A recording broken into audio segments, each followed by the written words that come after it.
क्या आप जानते हैं कि शनि देव ने एक महान राजा के हाथ पैर कटवा दिए थे। वो राजा कोई साधारण व्यक्ति नहीं, बल्कि न्यायप्रिय सम्राट विक्रमादित्य थे। लेकिन आखिर क्यों? क्या शनिदेव सच में क्रूर हैं, या इसके पीछे छुपा है एक गहरा सत्य? नमस्कार दोस्तों, आप देख रहे हैं सनातन वाणी, जहां हम लेकर आते हैं सनातन धर्म की रहस्यमयी कथाएं, व्रत और गूढ़ ज्ञान। अगर आप भी ऐसे ही दिव्य ज्ञान पाना चाहते हैं तो चैनल को सब्सक्राइब जरूर करें। तो चलिए शुरू करते हैं आज की कथा। प्राचीन समय की बात है। एक बार सभी नवग्रहों में विवाद छिड़ गया। सूर्य, चंद्रमा, मंगल, बुध, बृहस्पति, शुक्र, शनि, राहु और केतु सब एक ही प्रश्न पर बहस कर रहे थे, हम में सबसे बड़ा कौन है? जब इस विवाद का कोई हल नहीं निकला तो सभी देवताओं के राजा इंद्र के पास पहुँचे। लेकिन इंद्रदेव भी इस प्रश्न का उत्तर देने से डर गए। तब उन्होंने कहा, पृथ्वी पर राजा विक्रमादित्य हैं, वे ही इसका न्याय कर सकते हैं। सभी नवग्रह राजा विक्रमादित्य के दरबार में पहुँचे। राजा यह सुनकर चिंतित हो उठे, क्योंकि वे जानते थे अगर किसी एक को छोटा कहा तो उसका क्रोध विनाश ला सकता है। तभी उन्हें एक उपाय सूझा। उन्होंने 9 धातुओं के सिंहासन बनवाए, स्वर्ण, रजत, कांसा, पीतल और सबसे अंत में लोहा।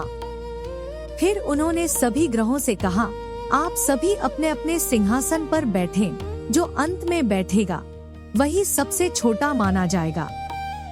और हुआ भी ऐसा ही। सबसे अंत में बैठे शनिदेव। यह देखकर शनिदेव क्रोधित हो गए। उन्होंने राजा से कहा, राजन, तुमने मुझे सबसे छोटा बताया। क्या तुम मेरे प्रभाव को जानते हो?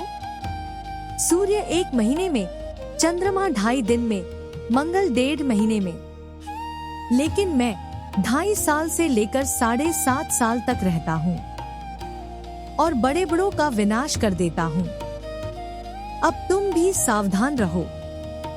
कुछ समय बाद राजा की 7.5 शुरू हुई और उनका जीवन पूरी तरह बदल गया। एक दिन एक घोड़े पर बैठते ही वह घोड़ा उन्हें जंगल में ले गया और अचानक गायब हो गया। राजा भूखे प्यासे भटकते रहे। फिर उन्हें चोर समझ लिया गया और सजा के रूप में उनके हाथ पैर कटवा दिए गए। अब वह महान राजा बिना हाथ पैर के धरती पर पड़े थे। लेकिन कहते हैं, जब भगवान परीक्षा लेते हैं तो साथ में रास्ता भी देते हैं। राजा ने हार नहीं मानी। उन्होंने मल्हार गाना शुरू किया। उनकी आवाज इतनी मधुर थी कि एक राजकुमारी उनसे प्रभावित हो गई और उसने प्रण लिया कि वह उसी व्यक्ति से विवाह करेगी।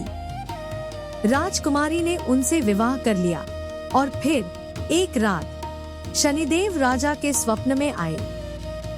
उन्होंने कहा, राजन, यह सब मेरे प्रभाव के कारण हुआ।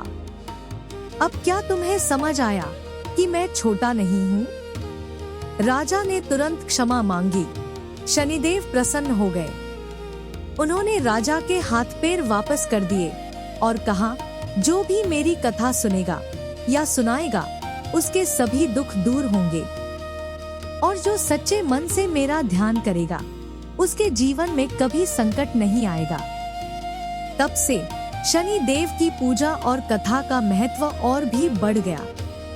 लेकिन आज भी 90% लोग एक ऐसी गलती करते हैं जिससे शनिदेव की पूरी कृपा उन्हें नहीं मिल पाती। क्या आप भी वही गलती कर रहे हैं? अगर आप चाहते हैं कि शनिदेव की कृपा आप पर बनी रहे तो अभी कमेंट में लिखिए, जय शनिदेव। इस वीडियो को लाइक जरूर करें, क्योंकि एक लाइक आपके जीवन में सकारात्मक ऊर्जा ला सकता है। इसे शेयर करें अपने परिवार और दोस्तों के साथ, ताकि उन पर भी शनिदेव की कृपा बनी रहे। और अगर आप सच्चे भक्त हैं तो चैनल को सब्सक्राइब करके बेल आइकन जरूर दबाएं। क्योंकि यहाँ आपको मिलती है ऐसी दिव्य कथाएं जो जीवन बदल देती हैं।